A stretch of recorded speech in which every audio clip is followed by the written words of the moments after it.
Alléluia. Amen. Amen. Merci Jésus. Le Seigneur est merveilleux. Il est là et nous bénit de nous. Amen. Il a pris soin de nous. Il nous a conduits de sa maison parce qu'il a des grandes choses à faire avec nous. Amen. Alléluia. Le Seigneur nous aime et il ne nous laisse pas abandonner. Amen. Il ne nous laisse pas voici. Il est toujours là. La Bible nous dit lorsqu'on a lu écrit l'Éternel entend, il le délivre de toutes les détresses. Amen. Notre Seigneur est merveilleux. Notre Seigneur, ce n'est pas un homme, mais il est Dieu. Et il connaît toutes choses. Amen. Rien ne peut pas cacher devant le Seigneur. Le Seigneur connaît toutes choses. Le Seigneur m'a dit qu'on ne peut pas parler de sacrifice et sacrificateur si nous ne parlons pas du tabernacle. Amen. Parce que c'est après la construction du tabernacle, il a mis les sacrifices, parce que tout de suite après, il a demandé Moïse de oindre Aaron et son fils d'être sacrifice, et souverain sacrificateur pour son peuple, et c'est là qu'il a mis les sacrifices. Amen. Pour le péché. Alors, on était terminé. Bon, j'ai fait simplement courir sous le chandelier d'or par une lumière naturelle. Le chandelier d'or, ce n'est pas une lumière naturelle. Sans lui, le tabernacle sera dans l'obscurité.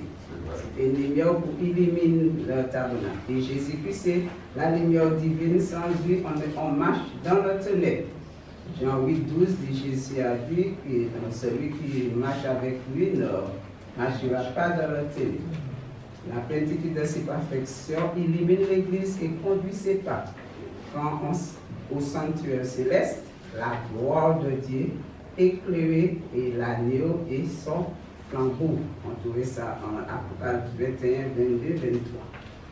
La lumière divine a brillé dans nos cœurs pour nous révéler les mystères de Dieu. Les Corinthiens 4, verset 6. Bon, j'ai discuté tout ça. Ce matin, on va parler de la table de pain de proposition. La table du pain de proposition, on sait que c'est une table qu'on a chaque jour, mais du pain chaud sur la table. Et c'est le sacrificateur et le sacrificateur et le souverain sacrificateur qui a le droit de manger cette pain-là. Mais il y avait quelqu'un qui avait mangé cette pain-là un jour. C'était qui? David. Amen. Et Dieu ne l'a pas condamné. Il n'a pas condamné. Pourquoi? Parce que simplement, c'était un précurseur. Il avait un esprit d'anticipation. Il nous voyait déjà. Des milliers et des milliers d'années. Il nous voyait déjà. Le sacrificateur vivait du pain. Il a recevoir cette force et la vigueur. Lorsque le sacrificateur mange cette pain-là, comme David, il a mangé cette pain-là. On sait que pourquoi il était venu là, sans épée, sans manger, sans rien. Et je crois que c'est après il a mangé cette pain-là, une force, une vigueur, l'esprit de détermination. Il n'avait pas peur de Saül et entrer en lui. Nous recevons force et croissance quand nous mangeons le pain de vie. Quand nous mangeons cette pain-là, nous recevons force et croissance. Qui est le pain de vie? Christ, le pain de vie vivant, descendu du ciel, devient la nourriture de nos âmes et leur communiquer la vie éternelle. On va prendre Jean 6, verset 51. Le pain vivant qui est descendu du ciel. Si quelqu'un mange de ce pain, il vivra éternellement. Et le pain que je donnerai, c'est ma chair, que je donnerai pour la vie du monde. Amen. Amen. Le pain de vie, pour nous aujourd'hui, c'est la parole de Dieu. Amen. Lorsque nous lisons la parole, nous nourrissons notre âme, Amen. notre esprit. Parce qu'elles sont la nourriture pour notre vie spirituelle. Nous mangeons les repas physiques, c'est pour le corps, c'est pour que nous avons la force de rester tenus. Mais l'esprit, l'âme a besoin de nourriture aussi. Et cette nourriture, Jésus a apporté pour nous, c'est sa parole. On va prendre l'autel des parfums. Le sacrificateur était seul à brûler matin et soir du parfum devant l'Éternel. La fumée d'encens montant vers le ciel est appliquée par la prière, l'adoration et l'intercession. Christ est ainsi figuré dans son ministère d'intercession perpétuelle et tout-puissant d'une agréable odeur à l'Éternel. On trouve ça en 2 Corinthiens 2, verset 15. 2 Corinthiens 2, verset 15. Chaque jour, le sacrificateur brûle un parfum et lorsque le Seigneur respire, l'Éternel respire ce parfum agréable à lui, il était content. 2 Corinthiens 2, verset 15. Nous sommes en effet pour Dieu la bonne odeur de Christ, parmi ceux qui sont sauvés et parmi ceux qui périssent. Amen. Amen. Donc il va écrire aussi Romains 8, verset 34, on va pas prendre. Romains 8, verset 34 et au Hébreux 7, verset 26. Sous les traces de Jésus, nous lavons nos péchés en offrant à Dieu notre prière et notre louange dans le sanctuaire. Nous sommes seuls à prier quand nous approchons de lui par son esprit. Romains 8, 26, 27, je ne vais pas prendre Matthieu 6, 6. Nos prières deviennent être suivies de sacrifices. Selon Apocalypse 8, verset 3, c'est sous l'autel des parfums que notre prière monte devant Dieu comme un parfum de bonne odeur. Notre prière, le parfum nous donne à Dieu, c'est notre prière. Lorsque nous prions, c'est comme un parfum qui monte devant l'Éternel Dieu. C'est pour ça qu'il a agréé notre prière si nous prions avec foi, si nous prions sincère, si notre prière est sincère et avec foi. Et un autre ange vint, et il se tint sur l'autel, ayant un encensoir d'or. On lui donna beaucoup de parfums afin qu'il les offrit avec les prières de tous les saints sur l'autel d'or qui est devant le trône. Amen. Amen. Toute la prière des saints, c'est comme un parfum, c'est un parfum qui monte devant Dieu, un parfum de bonne odeur. Et lorsque l'Éternel respire ce parfum, qu'est-ce qu'il fait? Il bénit son peuple. Le lieu saint. Le lieu saint était fait de même tissu que la porte et le voile. En fait, Jésus-Christ n'est pas seulement la porte, mais le chemin tout entier qui mène à Dieu. Jésus est le chemin, la vérité et la vie. Et c'est lui qui nous attire à Dieu. Il nous ouvre l'accès à toute nouvelle bénédiction. Amen. Toutes les bénédictions que le Seigneur va nous bénir, ça vient de Christ. Depuis la première effusion du Saint-Esprit jusqu'à la seconde venue de Jésus. Amen. Parce que Jésus va revenir nous chercher. Amen. Amen. Et lorsqu'il vient nous chercher, il va nous amener vers le lieu saint, le lieu très saint. Maintenant, on va parler du lieu très saint.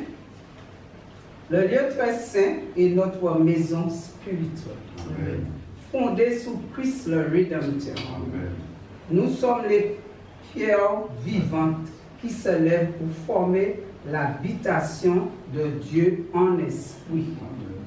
Tu trouves ça en Éphésiens 2, versets 20 à 22. C'est là.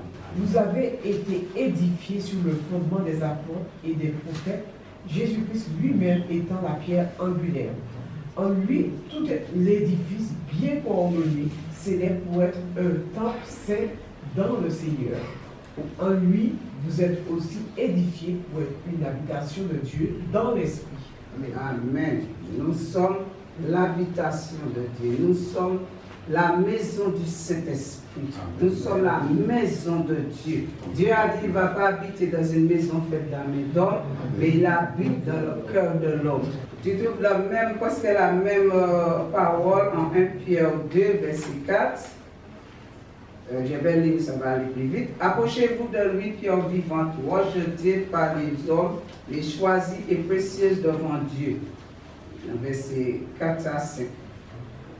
Et vous-même, comme des pierres vivantes, édifiez-vous pour former une maison spirituelle en saint sacerdoce, afin d'offrir des victimes spirituelles agréables à Dieu par Jésus-Christ. Amen. Alléluia.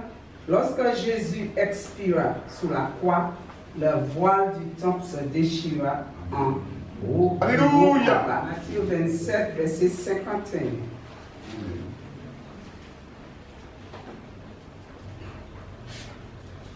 Matthieu 27, verset 51. Et voici, le voile du temple se déchira en deux, de plus haut jusqu'en bas. La terre trembla, les rochers se fondirent, les sépulcres s'ouvrirent. Amen. Amen. C'est l'image de la chair déchirée de Jésus, au travers de laquelle nous avons désormais une libre entrée dans le lieu très saint, dans la présence immédiate de Dieu.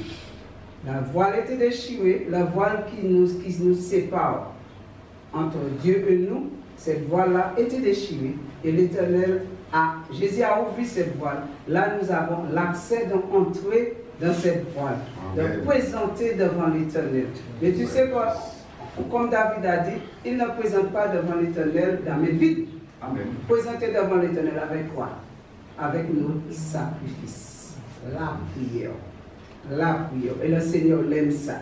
C'est dans cet temple saint qu'il est glorifié. Amen. Lorsque nous entrons dans cet temple, lorsque nous prions à Jésus, lorsque nous cherchons sa face, de la louange, de l'adoration, le Seigneur est content et il bénit son peuple. Amen. Parce que c'est ça qu'il nous a demandé de faire. Offrir à Dieu sans cesse le sacrifice de louange, c'est-à-dire le fruit de nos lèvres qui confesse son nom. Il a demandé chaque jour, nous offrons. Et c'est une bonne chose lorsque nous faisons, parce que même si je suis fatigué, j'ai fait tout pour que je sois là. Parce que, qu'est-ce que Jésus fait? Lorsqu'il était sous la terre, à l'aurore, il monte sur la montagne pour prier. Il ne laissait pas le soleil monter sur lui, sous son lit. Lorsqu'il était 3h, 4h, 5h du matin, il était déjà en train de prier. Et bien c'est la même chose pour nous. Parce que je ne sais pas pour tous, mais lorsque j'ai sorti ici, je suis content. Je suis heureuse. J'ai la force, j'ai le courage de faire ce que j'ai à faire. Lâche. Lâche était le principal objet du tabernacle et le type le plus complet du salut. Il était placé seul dans le lieu très saint. Tu sais, dans le lieu saint de l'entrée, il y avait le coude, il avait le déoin, il avait le table de pain de proposition, il y avait le chandelier d'or, il y avait ceci, il y avait cela. Chaque étape, c'était quelque chose. Mais dans l'âge, c'était dans le tabernacle, c'était lâche. C'est quelque chose bien précis et personne ne pourra pas entrer là, sauf le souverain sacrificateur. Et c'est un fois par an, avec une corde attachée sur son linge, ou si quelque chose, et une cloche dedans, ou si personne ne l'entend pas, on tire avec la corde. On n'a pas le droit d'entrer là. Et Jésus a ouvert ça pour nous. Tous ceux qui servent le Seigneur à le libre accès d'entrer. Amen. L'âge était le principal objet du tabernacle et le type de plus complet du salut. Il était placé seul dans le lieu très saint avec un accessoire d'or. Elle contenait les tables de la loi, un vase de manne et la Vierge d'Aaron qui avait fleuri. C'était un type de Christ. Autre type de Christ, le pain de vie. Et le vivant déclaré Fils de Dieu par sa résurrection d'entre les morts. Romains 1, verset 4. Et déclaré Fils de Dieu avec puissance selon l'esprit de sainteté par sa résurrection d'entre les morts. Jésus-Christ, notre Seigneur. Amen. Amen. C'est Jésus qui a pris notre place sous la croix du Calvaire. Tu avais vu le plan de Dieu pour nous, comment Dieu nous aime. Lorsque l'Éternel Dieu a vu que Adam et Ève a péché, il avait dit, si vous mangez cette fruit-là, vous mourrez. Mais ses pensées n'étaient pas mourir physique, mais c'était spirituel. Et il a vu après cet péché comment le monde est tourné. Le monde était vraiment débauche. Péché, lui-même, il avait assez. Il a repenti de faire l'homme. Mais après le déluge, il a dit non, je ne vais pas détruire l'homme comme ça. Il avait un plan pour l'homme. Il avait un plan pour l'homme. Et tout ce qu'il a fait avant Jésus-Christ, c'était le titre de Jésus. Lorsqu'il a donné à Abraham son fils, lorsqu'il a demandé à Abraham son fils, et lorsqu'il a fait la Pâque, il a bien dit à l'époque d'Israël, ne cassez aucune sauce. Aucune. Parce que l'os était Jésus, il ne faut pas casser l'os de Jésus. On a cassé les deux jambes des malfaiteurs, des brigands, mais Jésus, qu'est-ce qu'on a fait? On a percé son côté. On n'a pas cassé ses os. Amen. Parce que c'était un type de ce qui va venir sur la terre pour nous, ce qu'il va faire sur la terre pour laver nos péchés, pour nettoyer nous, pour nous donner l'accès avec Dieu, pour nous entrer dans le lieu très saint. C'est ça que le Seigneur veut pour nous. Le Seigneur nous aime. Le Seigneur nous aime. Le Seigneur nous a fait des sacrifices. Maintenant, il nous a fait des sacrificateurs. Alléluia. On est comme Jésus. Jésus était sacrifice pour nous et sacrificateur en même temps. Définition du sacrificateur. Celui qui sacrifiait, ministre proposé pour faire le sacrifice.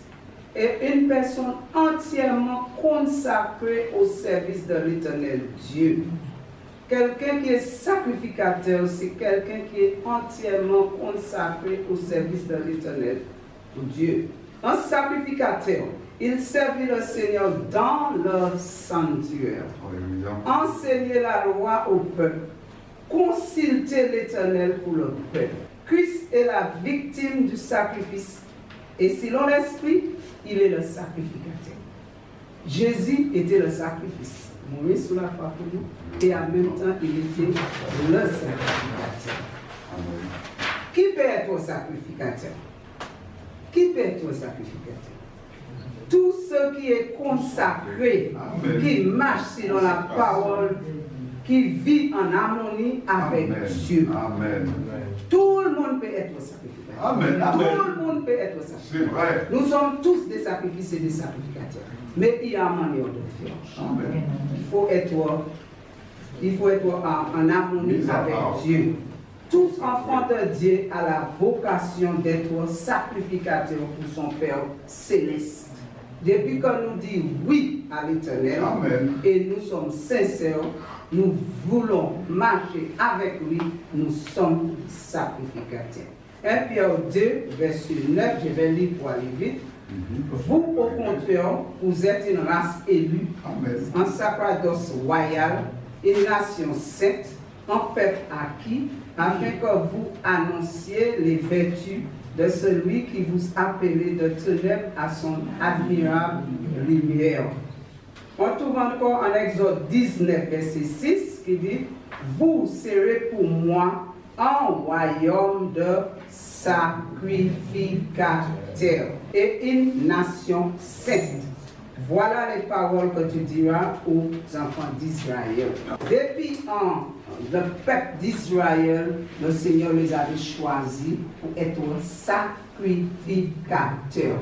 Et nous sommes l'Israël d'aujourd'hui, nous sommes les Israël de Dieu. Oui. Le Seigneur avait choisi Israël, pour lui on était hier. Mais maintenant, tous ceux qui disent oui à Jésus, nous sommes des Israélites. Nous sommes des Israélites. Dieu nous a fait un royaume de sacrificateurs. Alléluia! Apocalypse 1, verset 6. Je vais lire, ça va aller plus vite, j'ai déjà là. Et qui a fait de nous un royaume des sacrificateurs pour Dieu son Père, à lui soit la gloire et la puissance au siècle des siècles. Amen. Pour être un sacrificateur pour Dieu, c'est d'avoir un service de ses fonctions sacrées. Nous sommes également, comme notre souverain sacrificateur, vivant pour Dieu. Si nous marchons avec le Seigneur, nous sommes des ressemblances de Jésus. Et Jésus qui est sacrificateur, nous aussi, nous sommes des sacrificateurs. Amen. Comme sacrifice, il faut avoir du sel. Parce que le Seigneur n'accepte pas une offrande sans sel. Si nous sommes sacrifices ou offrir à Dieu, il faut que nous avons du sel de notre sacrifice. Nous sommes le sacrificateur. Nous entrons dans le lieu saint pour offrir notre sacrifice qui est la prière. C'est la prière qui nous attire à Dieu. C'est la prière qui permet le Seigneur nous bénir. Parce que lorsque nous prions à Dieu, il y a un ange qui vient prendre cette prière et faire monter devant le Seigneur. Et le Seigneur respire cette bonne Dieu. Parce que lorsque le peuple Israël, le sacrificateur, offre des sacrifices à l'Éternel, lorsque l'Éternel respire, ici il a accepté ce sacrifice, il respire un esprit de bonne odeur, il parfum qui monte envers lui, il bénit le peuple. Il pardonne le Père. Amen, alléluia. Pour presque terminer, on va prendre Romains 12, verset 1. Romains 12, verset 1. Je vous exhorte donc, frères, par les compassions de Dieu, à offrir votre corps comme un sacrifice vivant, saint, agréable à Dieu. Ce qui sera de votre part un culte raisonnable. Amen. Jésus nous a dit de offrir notre corps comme un sacrifice vivant, saint et agréable à Dieu. On ne peut pas offrir notre corps n'importe comment. Non. On ne peut pas venir devant le Seigneur n'importe comment. Il faut que nous offrons notre corps comme un sacrifice vivant et saint et agréable. Le Seigneur a agréé notre sacrifice. Alléluia. Il y a trois grandes vérités au sujet du sacrifice que nous devons être pour Dieu. Dans ce verset-là, il y a trois grandes vérités. Premièrement, un sacrifice vivant. Ça veut dire se donner volontairement à Dieu. Il y a un sacrifice saint. Il faut que tu sois saint à l'Éternel. Un sacrifice saint. Avoir une vie de sainteté et de sanctification. Témoignage. Il faut avoir une vie de sainteté et de sanctification. 1 Thessaloniciens 4, verset 7, qui dit car Dieu ne nous a pas appelés à l'impureté, mais à la sanctification. Et le troisième, un sacrifice agréable à Dieu. Sacrifice agréable, une vie de foi et obéissance sans condition à la parole de Dieu. Amen. Sans condition. Le Seigneur a dit fais ça, tu fais. Le Seigneur a dit ne fais pas ça, tu ne fais pas. Alors, une vie de foi, un sacrifice agréable, une vie de foi et obéissance, sans condition à la parole. Sans condition. Il nous a dit de faire ça, fais-le sans condition. Même si nous ne comprenons jamais la parole, jamais ce que le Seigneur veut, parce qu'il parle toujours en parabole, il nous dit faire des choses. Donc, peut-être on n'a pas la force, la capacité de le faire, mais il a dit fais quand même. Maintenant, j'essaie d'obéir parce que parfois, je lui dis Seigneur, mais je ne suis pas français, je ne peux pas parler français, je ne connais pas ça. Mais si nous faisons, c'est parce que ça vous fait, c'est par lui qui a fait, c'est lui qui a la force la fait. Hébreux 11, verset 6 qui dit or, sans la foi, il est impossible de lui être agréable. Car il faut que celui qui s'approche de Dieu croit que Dieu existe et qu'il est le rémunérateur de ceux qui le cherchent. Amen. En tant que sacrificateur, nous avons en Jésus-Christ la communion avec la prière. Nous pouvons intercéder en faveur de nos proches avec l'assurance que Dieu répondra, le rémunérateur de ceux qui le cherchent avec foi. Si nous cherchons le Seigneur avec foi, il ne faut pas dire peut-être, je ne sais pas, non. Foi. Tu ne vois pas la chose, mais tu crois. Tu ne sais pas comment faire, mais tu crois. Il t'a dit fais ça, tu n'as vu pas le déchemin, mais tu crois. Amen. Et si tu crois, il t'aide. Il ouvre la route pour toi. Oui, en tant que sacrificateur, nous avons en Jésus-Christ la communion avec le Père nous pouvons intercéder en faveur de nos proches avec l'assurance que Dieu est bien le rémunérateur de ceux qui le cherchent avec foi. Les chrétiens purifiés par le sang de Christ et amenés à une relation avec Dieu, ils voient leur vie à lui seul et à Christ. Si nous sommes purifiés avec le Seigneur, notre vie est avec Christ. Amen. On n'a rien à craindre. Tout ce qui va se passer, le Seigneur est là avec nous. Le Seigneur vous bénisse et vous bénisse.